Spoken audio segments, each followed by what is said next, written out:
So how did you become vegan? I became vegetarian at about 5 years old. I was pretty young. I was also very inquisitive. Choose it, or did your I parents? chose it. Yeah, I chose it. That's great. But I kind of, I hate to say this, but it really did choose me because I was kind of at the right place at the right time. I went to like a family dude ranch with my family, and it was beautiful and everything. But there was one day where they did a rodeo on the property, and they the guys lassoed the cows' feet and legs together, flipped them up on their backs, and literally it just sounds like the most dramatic fall ever.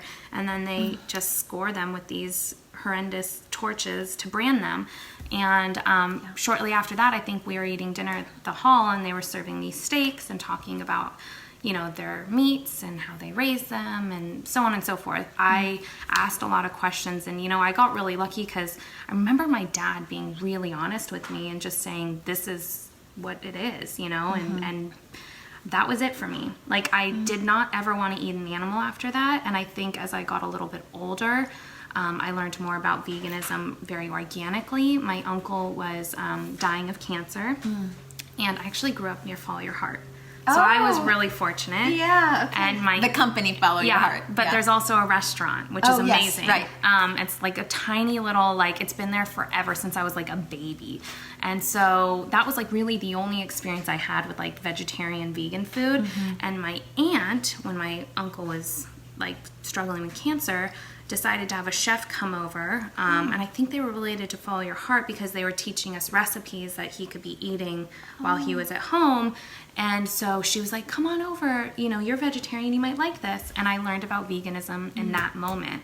And I realized if you're struggling with cancer, you need, to get your health in check, it's important to take away the animal products. And so that triggered that. And in middle school, in about 6th grade, so I was about 11, 12 years old, I read a book that was called Skinny Bitch, which is so weird that it's called that, but it's such an amazing, informative book about animal activism. Really? And about what really down. happens in the food industry. It's so old now, but I would imagine it's pretty relevant to even today, because it talked about, that was the first time I ever heard about factory farming and what happens in factory farming, and that was it. I just knew I had already been vegetarian, mostly vegan, and then when I was about 11 years old, I went completely vegan, And how was the transition for you? Because that's almost 20 years ago now, so not many people were doing it, and then your folks maybe were on board, or they weren't on board, or your friends at school, what did they think? Yeah, I think it's always been, I've always kind of just been different. People would always say are you going to be okay? Are you going to be able to eat something? Or, oh, I made you this. People want to help you for sure.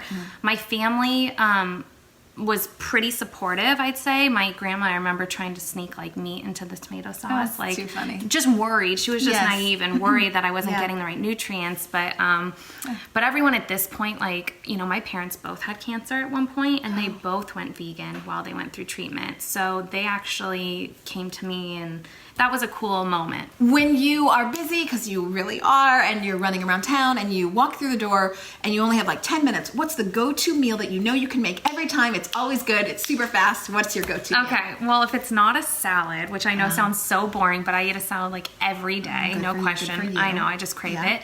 I usually make a stir fry, and it consists of, I always have San Marzano organic Cento tomatoes, always. So I'll always have the tomatoes, and I'll throw in any produce that I have, whether it be onions and garlic to start with, olive oil, and then usually kale. So, I know, it's kale, and then a bean of some sort, a white bean or cannellini or garbanzo, whatever I have, and then, gosh, you could go anywhere from there. You could put roasted potatoes and make it more hearty. I mean, that's my go-to. Yeah, rice and beans for me. Rice and beans. How easy can you get? Put some Tabasco on it. It's a complete protein complete together. Protein, yeah. No, really wonderful.